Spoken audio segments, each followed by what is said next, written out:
और रेलवे जो कोच है वो हटा दिया गया है, लेकिन काफ़ी लोग जो है अपने पैसेंजर हो या ग्राहक हो जो भी बहुत इंतज़ार कर रहे थे कि ये कोच तैयार हो, और क्योंकि एक विकास कार्य का बहुत बड़ा हिस्सा था, तो अब जो है भुसावल मंडल में ये कोच कहाँ बनेगा भुसावल जंक्शन में। अभी तो देखिए भुसावल का रीडेवलपमेंट का प्लान आ चुका है, जिसमें कि आसपास की पूरी ज़मीन जो स्टेशन के आसपास है वो पूरी तरह से यूटिलाइज हो रही है। इसी के कारण हमने ये कोच रेस्टोरेंट हटाया भी पहली बार में। और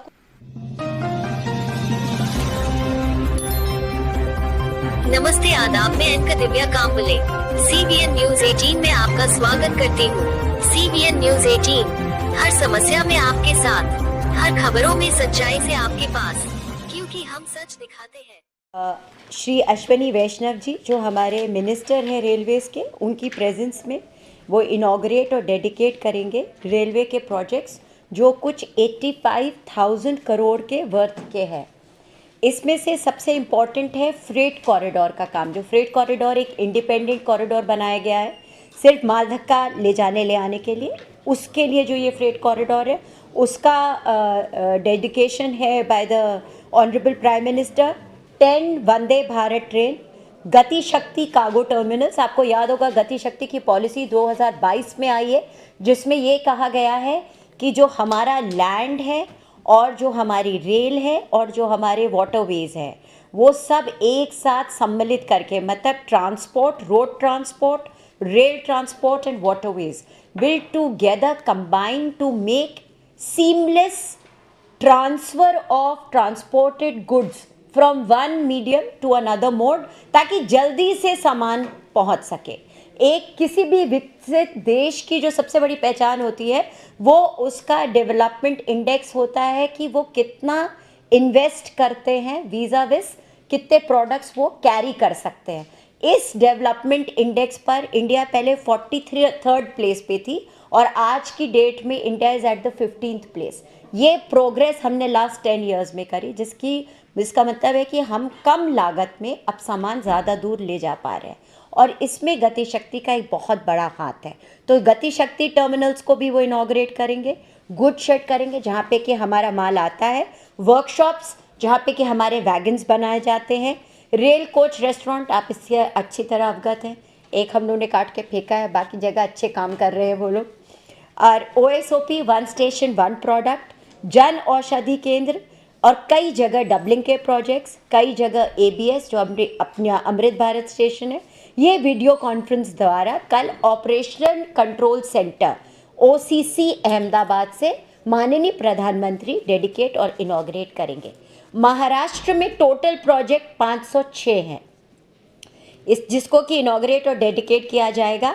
मैं आपको बताना चाहती हूँ कि भुसावल डिवीज़न में इन 506 में से 32 प्रोजेक्ट भुसावल डिवीज़न के, जिसमें से 25 वन स्टेशन वन प्रोडक्ट है, 2 गुड शेड है, एक हमारी वैगन रिपेयर वर्कशॉप है at Badnera, Manmad Jalgaon 3rd line का डेडिकेशन है, एक जन औषधि केंद्र है जो मनमाड में है, और रेल कोच रेस्टोरेंट्स वैसे अपने पास 4 है, पर्टिकुलर डेडिकेशन में अकोला और नासिक रोड के 2 स्टेशन, 2 रेल कोच रेस्टोरेंट लिए जाएंगे।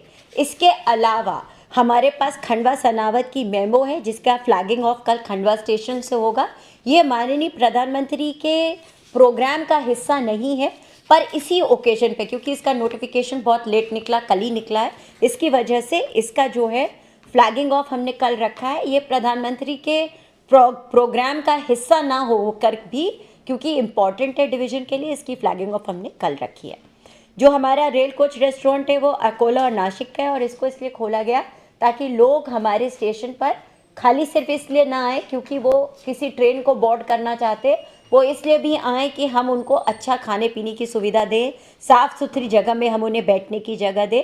तो जो लोग वैसे भी रुकते हैं ट्रेन बोर्ड करने से पहले, वो भी इसका इस्तेमाल कर सकते हैं, और बाहर के लोग भी आकर के रेल कोच रेस्टोरेंट में खा पी सकते हैं। रेल कोच रेस्टोरेंट में कुकिंग कहीं बाहर नहीं होती, वो रेस्टोरेंट के अंदर ही होती है, तो ज़्यादा करके प्री कुक्ड सामान होता है और आपकी टी कॉफ़ी उसके अंदर बन जाती है।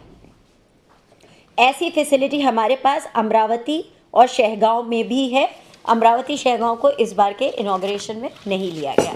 हमारे पास one station one product 25 station पर है। ये जो वन स्टेशन वन प्रोडक्ट का कॉन्सेप्ट है, ये है वोकल फॉर लोकल, मतलब जो भी आपकी चीज़ लोकली बनती है, जैसे हमारे यहाँ केले के चिप्स लोकली बनते हैं, इनको या भजिया बनती है, या अपने पास कोई ऐसा प्रोडक्ट है जो मराठी लोग अक्सर बनाया करते हैं, जैसे आपका थेपला हुआ, इस तरह के प्रोडक्ट्स अगर कोई विमेंस ग्रुप बनाता है या लोकल वाले आर्टिजियंस जैसे प्रोडक्ट बनाते हैं, कुछ पॉटरी के, कुछ बैम्बू का सामान या लोकल सामान लेके कुछ बनाया जाए, ये सारे प्रोडक्ट की सेल हम अपने स्टेशन पे लाकर बना के बेच रहे हैं। ये जो स्टॉल है OSOP की वन स्टेशन वन प्रोडक्ट, ये रेलवे ने बना के रखी ताकि जो पुअर आर्टिजन है उसको किसी प्रकार का कोई पैसा ना देना पड़े। ऐसे स्टॉल 15 दिन के लिए दी जाती है और उनसे 1000 रुपया लिया जाता है। 20 मेगावाट की जो बिजली है उनको फ्री दी जाती है, इसके बियॉन्ड वो चार्ज होते हैं उसी 1000 रुपये में से। ये 1000 रुपया नॉन रिफंडेबल होता है, इसको पहले उनको डिपॉजिट करना पड़ता है। इसके अलावा भी वो 3 महीने तक इस स्टॉल पे फंक्शन कर सकते हैं। और कई जगह जैसे नासिक है अपना, जैसे जलगांव है, यहाँ तो विमेंस ग्रुप इन स्टॉल्स को चला रही हैं। और कॉन्सेप्ट भी सरकार का यही है कि ज़्यादा से ज़्यादा जो नॉन गवर्नमेंटल ऑर्गेनाइजेशंस है, जैसे NGOs हैं, वो जो अपने प्रोडक्ट्स बनाए उनको ये प्लेटफॉर्म हम दें, और small scale industries, mini and small scale industries के जो प्रोडक्ट है वो हमारे स्टेशन पर आकर बिके। तो नासिक में उन्होंने पैठनी साड़ीज़, पैठनी के अदर प्रोडक्ट्स, छोटे छोटे पाउचेस बना के बेचे हैं। और जब से OSOP नासिक में आया है वो लेडी कंटिन्यू कर रही है अपने सेल्फ हेल्प ग्रुप के साथ। उनके पास 500 लेडी एम्प्लॉयज़ हैं। तो हर 15 दिन पर, अभी 3 महीने का भी मैं परमिशन दे सकती हूँ, इसके बियॉन्ड वो लेडी ग्रुप में से कोई एक आता है और उस स्टॉल पर सामान अपना बेचना कंटिन्यू करता है। इसी तरह जलगांव में जो NGO ग्रुप है हमारा, वो अपने केले की चिप्स बना रहा है, ये मठरी बना रहा है, चकली बना रहा है। उनके तो चकली की डिमांड अब चंडीगढ़ तक से आने लगी है। तो ये एक्सपीरियंस हमारे डिवीज़न के लिए बहुत अच्छा रहा है। एक है प्रधानमंत्री की जन औषधि केंद्र की कॉन्सेप्ट। ये जन औषधि केंद्र अभी हमारे यहाँ डिवीज़न में मनमाड में कल ऑनरेबल प्राइम मिनिस्टर इसका इनॉग्रेशन करेंगे। इसमें जो ओवर द काउंटर्स मेडिसिन होती हैं, नॉन पेटेंटेड मेडिसिन होती हैं, इसकी अवेलेबिलिटी स्टेशन पे की जा रही है। तो पहले जो हमारे बड़े स्टेशन है उन पे ये जन औषधि केंद्र खोले जाएंगे। जन औषधि केंद्र को भी सर्कुलेटिंग एरिया में रखा गया ताकि कोई बाहर से भी आकर के दवा खरीदना चाहे, आसपास दवा ना हो तो उसको भी इस स्टेशन पे मिल जाएगी। अभी जो इसकी लाइसेंस फी जो मनमाड वाली है वो 12,000 है पर एनम, और ये 3 साल के लिए हमने इनको दिया है। गुड शेड जो प्राइम मिनिस्टर साहब डेडिकेट कर रहे हैं वो है अकोला का गुड शेड और अंकाई किला का है। आप लोग इनसे तो भली बात परिचित होंगे। अकोला का गुड शेड तो बल्कि बीच में थोड़े दिन के लिए मेरे ख्याल से पिछले साल बंद किया गया था, क्योंकि वहाँ पर प्रदूषण की कुछ कंप्लेंट आई थी। अभी वो वापस से चल रहा है। हमारा ग्रुप A का गुड शेड है जहाँ पे करीब 17 रेक एक महीने में डील होती है। अंकाई किला हमारा अनियन लोडिंग का मेन गुड शेड है, और अभी यहाँ पे हमने इस मास में, मतलब इस महीने में करीब 15 रेक अनियन की हम लोड कर चुके हैं। दूसरी खंडवा सनावट, खंडवा मेमो स्पेशल है।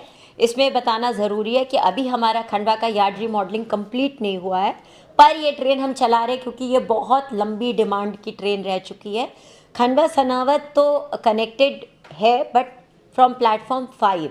खंडवा सनावत की कनेक्टिविटी अभी खंडवा यार्ड से नहीं हुई है। तो ये जो मेमू ट्रेन अभी चलेगी ये मथेला से रिवर्स होके आके प्लेटफॉर्म 5 पे खड़ी रहेगी और फिर वहाँ से अप डाउन सर्विस करेगी वीक में 5 बार, और फिर मेंटेनेंस के लिए खंडवा आएगी, मथेला से रिवर्स होके बाईपास से हमारे पास आएगी और फिर यहाँ पे मेंटेन होके जाएगी।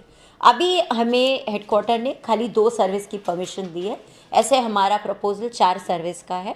वो 40 किलोमीटर का डिस्टेंस है बिटवीन खंडवा एंड सनावत। आपको पता है कि सनावत ओंकारेश्वर के बहुत पास है। तो एफर्ट यही है कि हम नासिक के त्र्यंबकेश्वर से ओंकारेश्वर का ज्योतिर्लिंग इस द्वारा कनेक्ट कर रहे हैं। इस कॉन्सेप्ट को पूरी तरह से फुली फंक्शनल करने के लिए हमारा जो EI है खंडवा का जो ड्यू है वो अभी अप्रैल में करके कंप्लीट किया जाएगा। थोड़ा काम बड़ा है, इससे थोड़ा समय उसमें लग रहा है। अब मनमाड जलगांव थर्ड लाइन का डेडिकेशन है। ये 16-17 का सैंक्शनड वर्क है जिसकी लागत 1035.15 करोड़ है। इस प्रोजेक्ट में हम Jalgaon Pachora 47.95 kilometre, Manmad Nandgaon 25.09 kilometre, Chalisgaon Pachora 44.94 kilometre, Nandgaon Pimparkhed 10.40 kilometre और पिंपड़खेड़ चालीसगांव 31.79 किलोमीटर। इसमें से नंदगांव पिंपड़खेड़ पहले हो चुका है और मेरी जैसे डिप्टी सी साहब से बात हो रही थी तो करीब करीब हम इसमें से 67 किलोमीटर्स कर चुके हैं, 72 किलोमीटर्स कर चुके हैं और 87 किलोमीटर जो रिमेनिंग है वो दिसंबर 2024 तक कंप्लीट होना है। इसकी 31.79 किलोमीटर को फंक्शनल करने के लिए एनआई हम लोग इसी महीने करने वाले थे, बट अनफॉर्चुनेटली बहुत ज़्यादा गुड्स ट्रैफिक के कारण इसको होल्ड बैक कर दिया गया है। तो ये भी 31 मार्च 1 अप्रैल के बीच में ये एनआई करके हो जाएगी, बाकी तैयारी पूरी हो चुकी है। आपको वैगन रिपेयर वर्कशॉप बडनेरा के बारे में बताना चाहते हैं कि ये वर्कशॉप की क्षमता 180 वैगन पर मंथ की है। इसकी लागत 466.21 करोड़ है। ये 192 एकर्स ऑफ लैंड मतलब 147 एकर्स वर्कशॉप के और 45 एकर्स कॉलोनी के। बिल्ट अप एरिया इसका 47,000 है मीटर स्क्वायर है और प्री इंजीनियर्ड बिल्डिंग शेड है for shops. Vacuum D watered flooring है। हमारे सीनियर डीएमई साहब भी प्रेजेंट है, अगर आपको इसके बारे में और कुछ डिटेल चाहिए होगा तो वो आपको इसके बारे में बताएंगे। इस वर्कशॉप में हमने सोलर पावर जेनरेशन का भी पूरा काम कर रखा है। ये एम्प्लॉयमेंट करीब 1100 लोगों को प्रोवाइड करेगी और इसकी क्वालिटी एश्योरेंस पूरी तरह से इंश्योर की जा रही है। अभी शुरुआत में हम करीब 32 कोच इसमें वैगन्स को मेंटेन करेंगे, बाद में ये पूरी तरह से 1 साल के अंदर अंदर फंक्शनल हो जाएगी। मुझे आपको बताने के लिए यही डिटेल्स है। बाकी आप अगर डिप्टी सी से और सीनियर डीएमई साहब से कुछ और डिटेल में बात करना चाहते हो या आपका कोई और प्रश्न हो तो आप बताएं। बडनेरा और जालूक से जो भारतीय रेल में चलते हैं उनके लिए जो मेंटेनेंस की पद्धति है उसको और दुरुस्त करने के लिए और मध्य रेलवे में हमारे पास एक और एडिशनल बेनिफिट ये रहेगा कि ये भुसावल और नागपुर का जो भी फ्रेट ट्रैफिक है उसके लिए जो भी वैगन की जो ज़रूरत होती है माल लदान के लिए वो सुचारू रूप से और हम जल्दी दे पाएंगे और उसका मेंटेनेंस हम जल्दी से जल्दी यहाँ कर पाएंगे। तो उससे हमारा डिटेंशन भी कम होगा, वैगन मेंटेनेंस हम जल्दी से देने से माल लदान की क्षमता भी हम इजाफा कर पाएंगे। यहाँ पीओएच का काम वर्कशॉप की रिक्वायरमेंट रहती है, वो वाला काम हम इसमें करते हैं। अभी जाता है या फुलवाड़ी जाता है या भोपाल है, बड़े बड़े जहाँ पर हैं तो हमें वहाँ लोड नहीं भेजना पड़ेगा। अजमेर जाता है हमारा लोड कई बार, तो हम इसको यहीं कर लेंगे तो हमारा डिटेंशन और टाइम बचता है। रेलवे रेस्टोरेंट कोच की बात है तो यहाँ पर रेलवे जो कोच है वो हटा दिया गया है, लेकिन काफ़ी लोग जो है अपने पैसेंजर हो या ग्राहक हो जो भी बहुत इंतजार कर रहे थे कि ये कोच तैयार हो, और क्योंकि एक विकास कार्य का बहुत बड़ा हिस्सा था तो अब जो है भुसावल मंडल में ये कोच का बनेगा भुसावल जंक्शन में। अभी तो देखिए भुसावल का रीडेवलपमेंट का प्लान आ चुका है जिसमें कि आसपास की पूरी ज़मीन जो स्टेशन के आसपास है वो पूरी तरह से यूटिलाइज हो रही है। इसी के कारण हमने ये कोच रेस्टोरेंट हटाया भी पहली बार में, और कुछ उनको गलत लाइसेंसी को ये ओपिनियन थी कि हम अलग से जगह उनको देंगे खाना पकाने के लिए, जो कि रेल कोच रेस्टोरेंट का बिल्कुल भी कॉन्सेप्ट नहीं। कॉन्सेप्ट क्या है कि इट्स अ रेस्टोरेंट जहाँ पे आप रेल जो कोच है उसी के अंदर कुकिंग भी करेंगे और वहीं लोगों को आप बैठाएंगे भी। तो हल्का नाश्ता जैसे ही होता है ना, प्री कुक्ड, थोड़ा सा आपने उसको गर्म कर लिया और सर्व किया ताकि गरम गरम आदमी खा सके, वो कॉन्सेप्ट से रेल कोच रेस्टोरेंट बनाया गया है। अब जब रीडेवलपमेंट का काम आएगा तो उसका जो प्लान बनेगा उसमें जो कमर्शियल एरिया अलॉट होगा उसके हिसाब से फिर हम लोग इसकी प्लानिंग फर्दर करेंगे। अभी फ़िलहाल हमारे पास इसको लेके कोई कॉन्सेप्ट नहीं है, क्योंकि गेट के ऊपर मतलब जो आपका एंट्रेंस होता है वहाँ तो कुकिंग का सवाल ही नहीं उठता, वो तो आपका सर्कुलेटिंग एरिया है।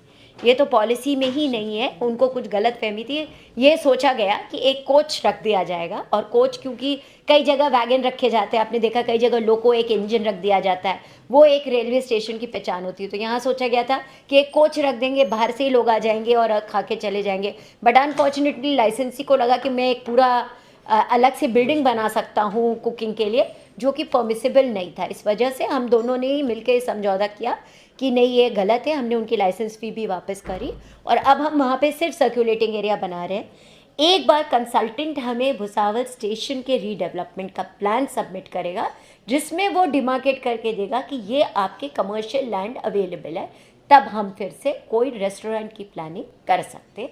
ज़रूरी नहीं कि वो कोच रेस्टोरेंट हो, कोई भी रेस्टोरेंट हो सकता है। का था वो 2016-17 में जो सैंक्शन हुआ था, फिर उसमें IRPCL नाम की एक संस्था थी, वो काम कर रही थी, बट फंड की वजह से उन्होंने उसको वॉकआउट कर लिया। फिर ये सेंट्रल रेलवे के पास प्रोजेक्ट द्वारा आया है। इसमें से एक जो पार्ट है 50 किलोमीटर का धुले से नरडाना कनेक्टिविटी, जो कि सेंट्रल रेलवे को वेस्टर्न रेलवे से कनेक्ट कर देगा, उसका हमने EPC टेंडर पिछले इसी महीने फरवरी में अलॉट हो गया है और उसका काम जल्दी शुरू हो जाएगा। और बाकी का जो 306 किलोमीटर जो बचता है मनमाड़ इंदौर का जो पार्ट है, उसका सर्वे हमारा हो गया है। हमने उसका DPR जो है, डिटेल प्रोजेक्ट रिपोर्ट है, वो हमने रेलवे बोर्ड में सबमिट कर दी है। अब वो जैसे ही सैंक्शन हो जाएगा तो फेजेस में वो काम स्टार्ट होगा। लेकिन उसका जो एक पार्ट है जो कि कनेक्टिविटी मतलब धुले से और नरडाना के बीच में जो सेंट्रल और वेस्टर्न की कनेक्टिविटी है, जिसकी वजह से क्या हो रहा था कि जो गुड्स जा रही थी वो जलगांव से घूमते हुए फिर 40 गांव से फिर धुले जा रही थी, तो करीब 180 किलोमीटर का चक्कर एक्स्ट्रा लग रहा था। वो चक्कर बच जाएगा और 50 किलोमीटर में हम धुले से कनेक्ट हो जाएंगे। क्या कर रहे हैं कृषि उत्पाद के लिए आप क्या किस तरह से बढ़ावा देने वाले हैं किसानों और कृषि? वही OSOP भी उसके लिए ही है। अगर कोई भी किसान हमारे पास आना चाहता है जैसे मिलेट्स बेचने के लिए, तो हम एकदम तत्पर हैं, तैयार हैं।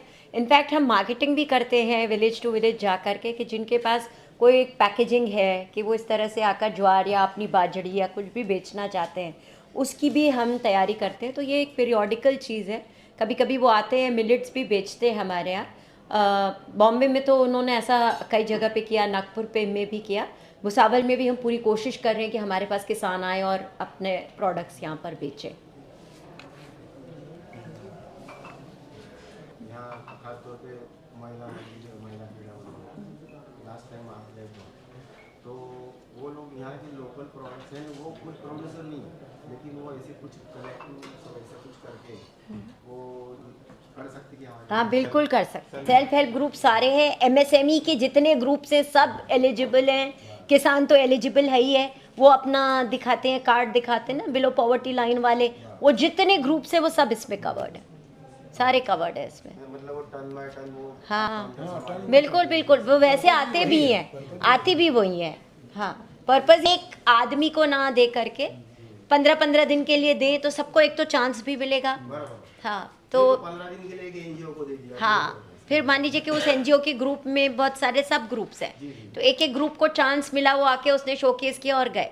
जैसे जलगांव का ग्रुप है, सेम लाइक दिस, उसका जो जलगांव का ग्रुप है वो विलेजेस में स्प्रेड है, हर बार एक विलेज को चांस दिया जाता है, और वो तो बहुत ज़्यादा फेमस हो गई अपनी चकली को लेके, मतलब उनको तो बहुत बड़ा एक ऑर्डर मिला है।